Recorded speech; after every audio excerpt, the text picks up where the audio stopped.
Assalamualaikum warahmatullahi wabarakatuh. Besok, kepada semua para suami, besok kita akan mendapat satu kemenangan. Para isteri-isteri kita akan mengaku kesilapannya, kesalahannya, dan yang paling besar, dia tidak boleh mengaku yang dia adalah benar ataupun betul. Selama 364 hari, dia sentiasa betul, dia sentiasa benar. Orang kata tak pernah salah dalam apa jua yang dia buat. So, besok para suami, kita mendapat kemenangan yang pertama di pagi hari. Kita nantikan besok pagi di mana wanita isteri-isteri kita akan meminta maaf. Ada yang menangis, ada yang ketawa. Mungkin dia minta maaf dengan cara selamba.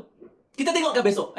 Para suami ingat, kita besok adalah orang yang benar.